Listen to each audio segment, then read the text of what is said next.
শেখো, দেখো, এও একজন বাড়ির বউ আর তুমিও একজন বউ। তুমিও শেখো, সন্দীপও স্বামী আর তুমিও স্বামী। মানে সন্দীপের জীবনে একটি মাত্র মেয়ে, কিন্তু তোমার জীবনে। প্লিজ বেরোনোর সময়। মামি আসুন। হ্যাঁ হ্যাঁ, এই তো চলো না। এই পাবি হাতে, চলো চলো চলো দাদা, টুপুর, চলো।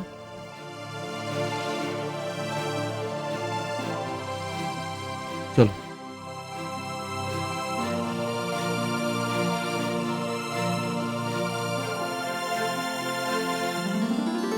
আসুন আসুন, আরে আসুন আসুন আসুন আসুন। আরে বাবা, একেবারে বাহিনী নিয়ে চলে এসছে না? আসলে কি জানেন তো, আমাদের বাড়িতে এই প্রথম কোনো মেয়ের বিয়ে, তাই জন্য আর কি। দেখ দেখ কারা এসছে, দেখ। নমস্কার নমস্কার, সুস্বাগত। প্লিজ প্লিজ বসুন, দাঁড়িয়ে আছি কেন? চল। বস। প্লিজ। সবাইকে তো দেখছি, আমার সাধের টাপুর বৌদিমণি কোথায়?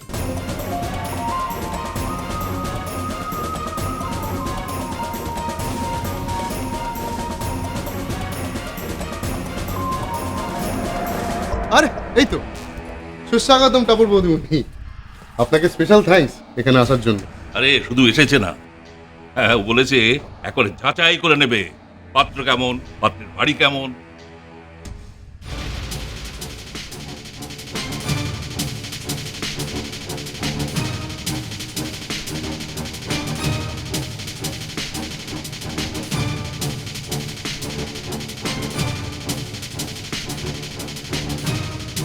কি বিড়বিড় করছেন কেন?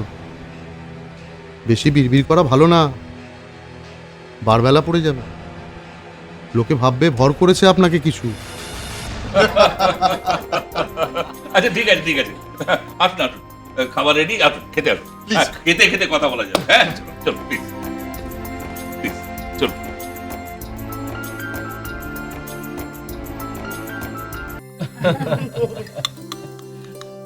কেমন হয়েছে খাবার? অসাধারণ হয়েছে। তা রান্না করলো কে? বাড়িতে তো কোনো গিন্নি নেই। গিন্নি তো আছে, তবে রিজেক্টেড গিন্নি। না, আমার কাজের লোকই রান্না করেছে। একবার সুযোগ পাই, তারপরে হাটে হাড়ি যখন ভাঙবো না, কালকেই দেবরাজের কাছ থেকে 5 লাখ টাকা নিতে হবে, না হলে মুখ খুলে দেবো। একটা দারুণ জুয়েলারি সেট দেখেছি, সেটটা কিনতেই হবে। বাবা, কাজের লোকের রান্না এত যত্ন নিয়ে, খুব সুন্দর হয়েছে। বাবা, তুমি যেন কি একটা জিজ্ঞাসা করবে বলছিলে?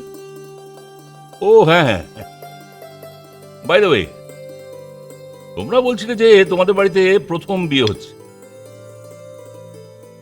তা তুমি বিয়ে করলে না কেন মা?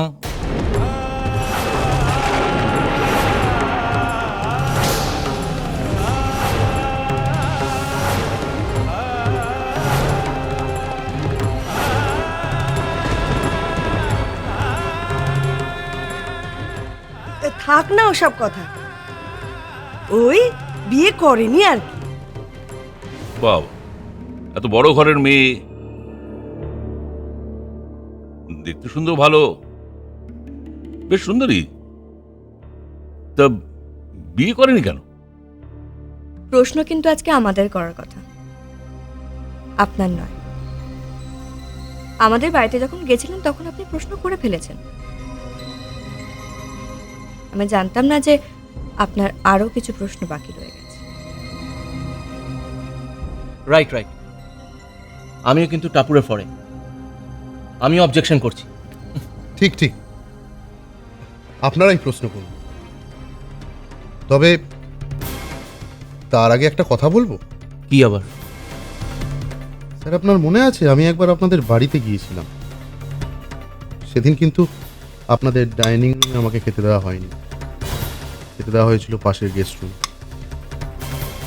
আমি তখন আপনার কাছে আর সামান্য ক্লার্ক ছিল। আমাদের কোম্পানিতে একটা ক্লার্কের চাকরি করতে 7,000 টাকা মাইনে পেয়ে। Am I right? Right sir, কিন্তু আজ আমি আপনাকে ডাইনিং টেবিলে খাওয়াচ্ছি। আমি চাইলে কিন্তু আপনাকে এক্সকিউজ মি, আপনি আমার সামনে আমার ভাসুর ঠাকুরের অপমান নাই বা করলেন? থাক, ওকে বলতে দাও। অ্যাট দিস মোমেন্ট বলটা ওর কোর্টে। অ্যাকচুয়ালি কি জানো, আমাদের বোন ওকে খুব ভালোবাসে, আর আমরা হলাম পাত্রীপক্ষ,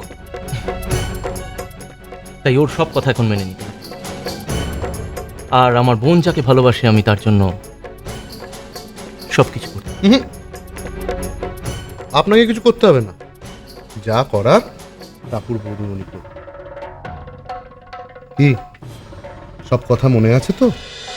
শুনুন বৌদিমণি, কি?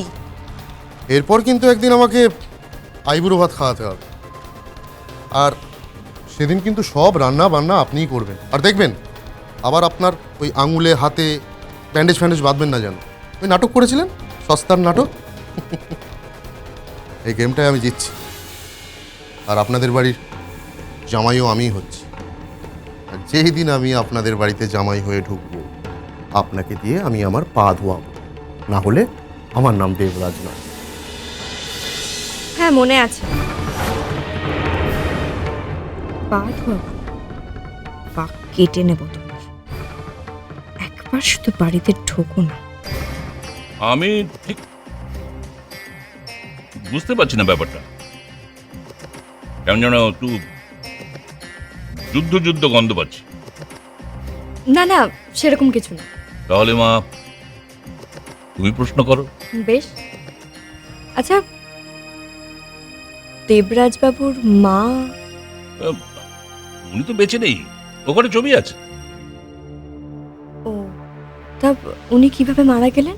ওই যেমন হয় আর কি, হার্ট অ্যাটাক হলো, মারা গেল।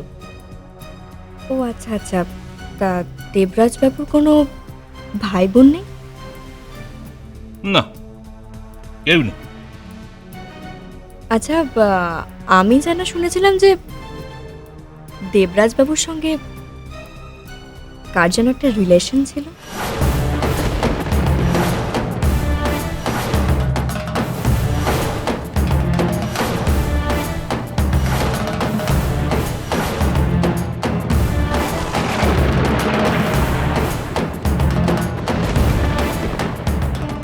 কি বলতে চাও তুমি? আমাকে আর আমার ছেলেকে অপমান করতে চাইছো? হ্যাঁ, কোন রিলেশনের কথা বলছো? প্লিজ, আপনি উত্তেজিত হবেন না প্লিজ। দেখুন, ও তো জাস্ট একটা কথা জিজ্ঞেস করলো। জিজ্ঞেস করলো? এটা জিজ্ঞেস করার মতো কথা হলো? আপনি তো রিয়াক্ট করছেন কেন আঙ্কেল? থাক না ওসব কথা। দেবরাজ আমাদের সোনার টুকরো ছেলে। দেখো, এখন ওসব ঝগড়াঝাটি করে কোনো লাভ নেই।